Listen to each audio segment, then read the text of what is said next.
كل ما بنكبر بيكون في شوية تغيرات في الناحيتين النفسية والفسيولوجية، دي علامة النضج.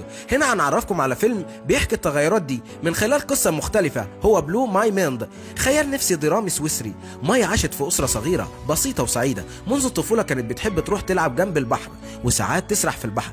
كان شكل فيه عمق في البحر، فيه سر من أسرارها. في غمضة عين مايا بقت 15 أو 16 سنة وهي داخلة على مرحلة البلوغ.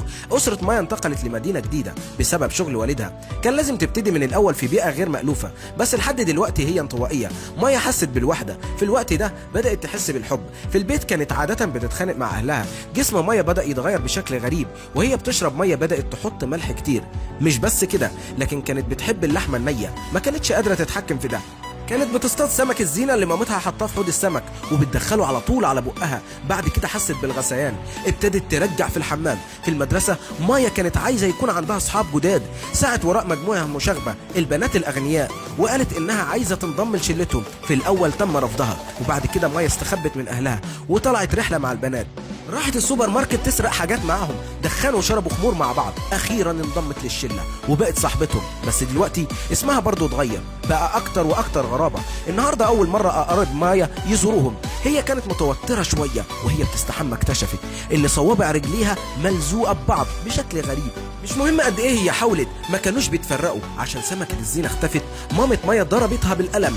مايا ما كانتش عايزه تكلم مامتها عن التغيرات اللي بتحصل في جسمها، فراحت لدكتوره لوحدها. بعد الكشف الدكتوره قالت لها الاقدام المكفوفه شيء طبيعي، ما تقلقيش.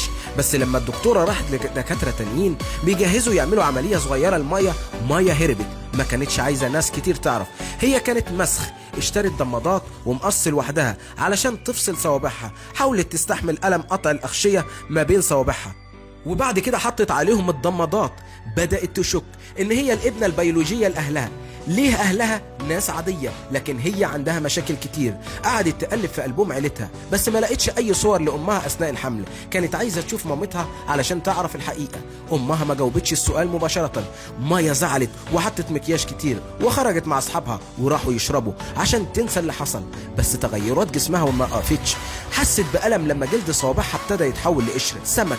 اليوم التالي جلدها بدأ يقشعر وراحت المدرسة بسرعة. بس في حصة النهاردة المدرسة قطعت سمكة. مايا كانت منجذبة لريحة السمك جدا. ما الحصة خلصت وزمايلها روحوا البيت، مايا ما قدرتش تستحمل والتهمت السمكة. على غير المتوقع صديقة رجعت الفصل وشافتها. مايا خنقتها وزقتها في الحيط عشان تخوفها، لو قالت لحد هتقتلها. حاجات غريبة بدأت تحصل. مايا المتعصبة حست بقلة حيلة وما كانتش عارفة تعمل ايه. ما بقتش عارفة تتحكم في نفسها تاني. لما اهلها راحوا الفرح مايا حطت مكياج تاني عشان تروح حفله. البنت الغنيه كانت بتلعب مع ولد وسيم في الميه. في الوقت ده رجلين مايا متغطيه بقشر سمك، تقدر بس تشرب خمره على الشط لوحدها. فجاه كان في صرخه استغاثه من الميه. طلع ان واحده من البنات الغنيه شربت خمره ووقعت في البحر. مايا بكل شجاعه نطت وعلى طول انقذت البنت الغنيه. في الوقت ده البنت الغنيه اعتبرت مايا صديقه كويسه. كان في ناس كتير حواليها، لكن على اي حال مايا بس اللي ما ترددتش انها تنط تنقذها. بعد ما روحت مايا اكتشفت ان في علامات غريبة على ضلوعها ورجليها اسودت تماما. مايا ما قدرتش تتقبل ده، ما قدرتش تتقبل الحاجات دي بسهولة. هي بس كانت عايزة تبقى شخص عادي. هي عيطت وهي بتفكر هي ليه عليها انها تتحمل ألم كتير. اليوم التالي لما صحت لقت رجليها تحولت لزعانف زرقاء. مايا عانت بألم وزحفت لحد البانيو، ملته مية وقعدت فيه. في اللحظة دي مايا هدت. هي أخيرا تقبلت نفسها كعروسة بحر.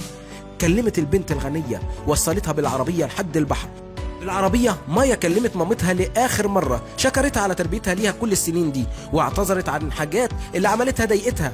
بعد المكالمة مايا حضنت البنت الغنية للوداع الأخير. مايا زحفت لحد البحر وبدأت تعوم تجاه المحيط كأن مايا رجعت بيتها. عامت في البحر الأزرق وأصبحت سمكة حقيقية إلى حيث تنتمي.